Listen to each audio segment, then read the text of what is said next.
All right, so the chat's not going to work, so I'm not going to see what you guys are saying, but I'm just going to tell you what's up. I'm going to start from the beginning. Fuck it, I'm going to do it with some inspirational music to get you in the goddamn mood. I'm going to do some inspirational music in the background. But, like, I need you guys out there taking care of yourself, all right?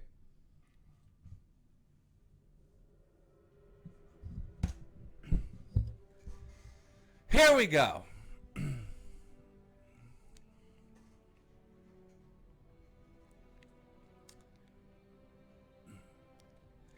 I noticed a lot of people in this younger generation don't have money. They're not working. They don't have their own money. They're dependent on friends or family, mommy or daddy.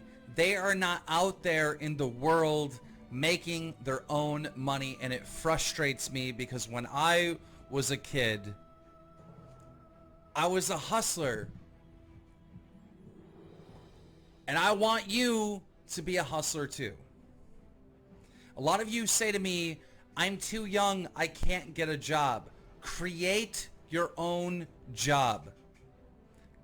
If it's summertime, go mow lawns. Go rake up leaves. Clean out people's gutters. Walk dogs. Figure out some way to make money. Are there elderly people in your area? Of course. Those elderly people don't want to go out and shovel snow. They don't want to go mow their lawn. They don't want to do all this yard work. And they usually hire companies for hundreds and hundreds of dollars to come do that type of stuff for them. You can go and be that middleman. You can be that sweet young kid knocking on the door saying, I will do this work for you. Please give me a chance and I will charge 75% less than this company. And you will get that contract. You will get that deal. And you'll start making your own goddamn money. Some of you said, okay, well, I live in the ghetto. I live in the inner city. I don't live in the suburbs, so I can't do that. There are other things that you can do. I used to work with this girl from the inner city who brought with her these Jell-O icicle fruit drinks that she made for about $1 each. It cost her to make these things, maybe even less. And she charged $2 for them, and I was addicted. Go create up a recipe. Make your own goddamn food. Sell it in your area. Sell it at school. Maybe you are a trendsetter at your school. Maybe you can go and get everybody in your school to wear a certain hat or a certain tie. Maybe you can start a trend in your school and you can develop that article of clothing and have everybody in your school wearing it. And if it takes off, you can create your own clothing line.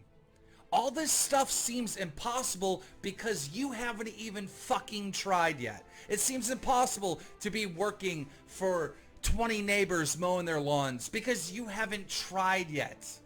It seems impossible to create an article of clothing and have everybody at your school rocking it because you haven't tried yet. You have to go out and try, and you will fail. And that is part of trying, is failing. There are going to be people that close the door on you. There are going to be people that think your little bow ties that you made or your little hat is stupid. But one person will believe in you if you believe in yourself. You need to ask yourself,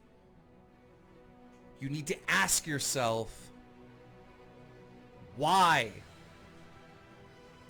Why do I want money? Is it because you want to go and buy a PlayStation? Is it because you're saving up to buy a car? Is it because you're helping a sick family member? Your why has to be the most important thing to you, period. So why do you want money? Why do you want to make money? Why do you need money? Whatever that is, you need to focus and think about that every single day. Because if you're thinking about it, I need money, I need money, I need money, if that is your why, then that is your will to try just about anything to succeed, to make that money, to get your ultimate goal. We live in a society now where everybody wants a handout. Everybody wants financial support given to them. Every single day on Twitter, people hit me up for a shout out for their video, even though their video sucks. People want, me to buy them a PlayStation. People want me to shout out their Twitter. Nobody shouted out my Twitter. Nobody shouted out my videos. I worked. I wanted to succeed. I wanted my content to be viewed. I wanted to entertain my viewers, and it turned into a multi-million-dollar thing. Because my why was important. Why I wanted to make money is because I'm a parent. And I love my child, and I want to provide for my family. And in fact, I had a pretty decent job because my why before I became a parent was I wanted money to party with. I wanted to go out and buy fly clothes. I wanted to get the hottest shoes. That was my why before I was a parent. And I got a job working in an attorney's office making $70,000 a year. And I didn't even go to college. Because after high school, I looked at the jobs that were out there. And I could work at a Six Flags, or I could work at a bowling alley, or I could work at a restaurant. I could do all these things, but they weren't going to pay me the amount of money that I wanted. To have the lifestyle that I wanted, to have the clothes that I wanted, to have the car that I wanted. I needed to go find something that paid me much more. So I went and I applied to a job that required a college degree. And when I got into that interview, I just lied. I said that I had a college degree, and I never had one. And they hired me at the attorney's office, thinking I was a college graduate. I just fucking lied. Because I wanted it more than anyone else. And a year later, they found out that I lied on my application, lied in my interview. A year later, they found out that I never went to college. And they had all the grounds to fire me. But I didn't get fired. Do you want to know why?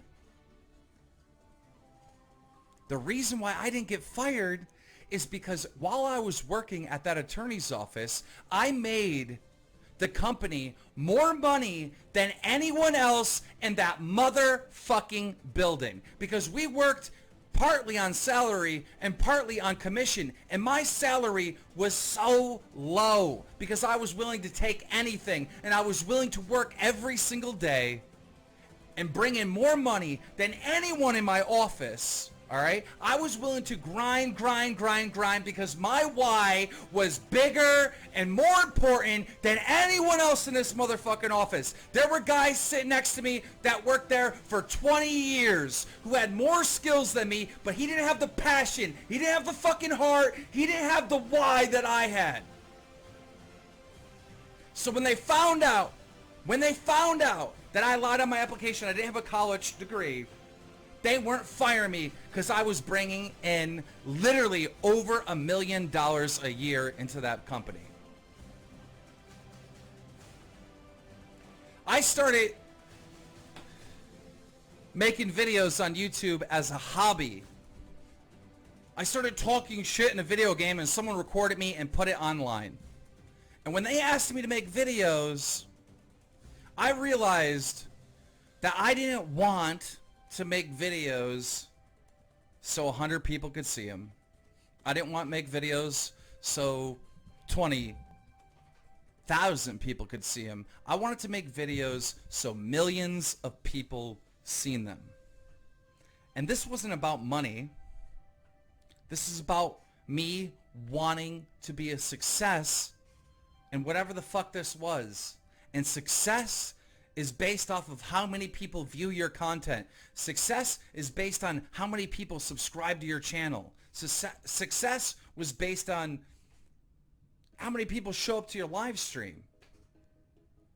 And in order to do that, you had to put your heart and soul into your entertainment. You had to entertain people in order to achieve this. I put my heart and soul into this to the point where I was making more money on a fucking live stream in 2010 than I was at the attorney's office. So I ended up quitting. I took a giant risk. I quit the attorney's office where I made an easy $70K a year, and I live streamed and entertained you. And I made more money. And then I got to this situation where an opportunity hit me. Well, the opportunity didn't even hit me. I just saw an opportunity, and I fucking grabbed it by the goddamn throat. I saw a game that looked like Minecraft that was going to be released on the Xbox. And at this time, Minecraft wasn't on the Xbox. It was a small indie game. And the indie developer, he had other indie games, but those indie games only got his most popular one like 3,000 sales. And I knew right then and there that I could take that game and I could generate literally millions of sales, or hundreds of thousands of sales, not millions of sales. So I got in contact with the developer and I said, look, dude, I'm pretty big online, and this is back in 2011. I know I can promote this and I can tell the whole world about this. I want half of your company. And he laughed at me. He didn't believe in me. He said no. So I said, listen, I know you don't know me, and I know you don't know my abilities, but how about this? I'm going to start promoting this game, and I'm going to start promoting this game hard for free. And I want to have a meeting with you in the next 24 hours. And he agreed for me to go on and do that. So what I did is I generated a live stream. I got the live stream going, and about 400 people jumped into my live stream. This is back on Blog TV. And all these people that were there were people that were fans of me. And they were fans of me because I put my heart and soul into entertaining them for over a year. And I told them what I was doing, and I told them that I needed this game to be popular, and I needed to let the whole world know that this game was coming out. So everybody on my live stream and myself, we started tweeting and spamming every game outlet there was, whether it be Machinima, Kotaku, or whatever it's called, GameSpot, you name it, that this game was coming. I uploaded a video of the trailer on my personal channel at the time, which was Halo A-Holes. And that video got over 100,000 views in the first 24 hours. After that night of us contacting literally every single gaming company and letting them know that this game was coming, I woke up the next morning and I seen that Kahuku, or I don't know how to say that, covered the story, picked up the trailer. And then I saw GameStop. And then I see Machinima. And then I see my video jump up to 300,000 views. And all of a sudden, everybody was talking about this game, Fortress Craft, that was coming to the Xbox 360, or excuse me, yeah, the Xbox 360 indie games. And it was like the main story of the day. The developer had 72 followers on Twitter. After that 24-hour period, he had 2,000 I called him, got on the phone with him on Skype, and he told me straight up, I don't know what you did, but I believe in you. And I believe that us working together, this game is going to be huge. And I would like to offer you 30% of Fortress Craft. We signed the paperwork. The game came out in a couple months from then, and it sold 32,000 copies in the first 24 hours. And it went on to sell hundreds of thousands of copies. It went on to sell 1 million copies on the Xbox 360. And that's how I first came across life-changing money. How you make money in this world is by solving problems. In this situation, there was a problem. There was a very, very popular PC game. But at that time, the whole market in gaming was dominated by console gamers. So you had this very popular PC game that everybody's seen on YouTube. A clone of it finally appearing on a console, and finally people that were console gamers had an opportunity to try this style of game. By solving that problem, millions of dollars were made. And you can take that all the way back to the first points that I made. That old guy that is a neighbor of you, he needs a lawn mowed. It just snowed a lot last night. And that neighbor, Becky, she's sick with a cold, and she doesn't feel like shoveling it. If you go over and solve that problem, you're probably going to make a hot $10.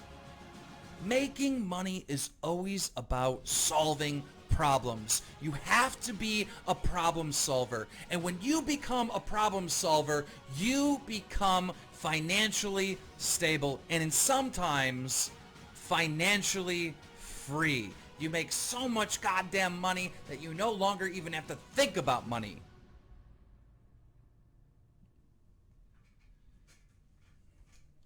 I saw a video on YouTube of a guy that does river dives. He uploads these videos on YouTube where he dives down into the river and he finds GoPros. And he finds cell phones, and he finds fishing lures, and he finds sunglasses that people have dropped on the river. You know, on this river, people are partying. They're on tubes. They're out there swimming. And they got their Ray-Bans on or whatever, and they fall off. And they sink down to the bottom of the river. And this guy's whole YouTube channel is based on treasure diving. Swimming down to the riverbed, finding all this stuff on the bottom and bringing it back up. And a lot of you might think that is an opportunity because he can go down and grab all this stuff and resell it because there's watches, there's Ray-Bans, there's GoPros.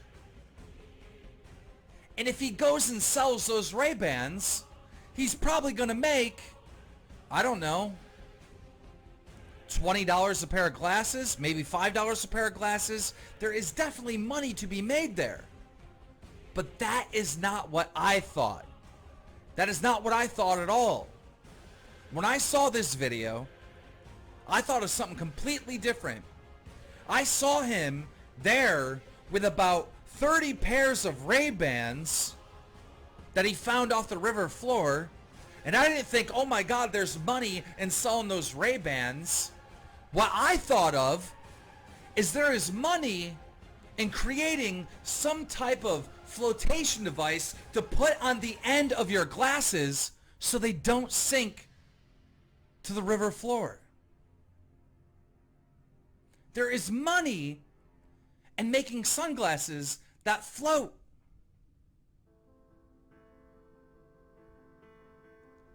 There is a problem, and if you can fix that problem, if you can solve that problem, you can make a lot of money. You can make a lot of money. But you just have to go find the problems. You have to see the problems in our world, in society, and you need to solve them. And you can't solve world hunger day one. You can't solve trips to Mars day one. You can't solve the biggest promise we have in the world day one. But you can start by solving the problem of neighbor Smith needing his lawn mowed. And then you can eventually move on to solving gaps in the market on the internet. Or you can move on to thinking of a flotation device for glasses so they don't sink. You can eventually get up to a place where you're not making $20 every time you solve a problem, but you're making $20,000. Or in some cases, $2 million.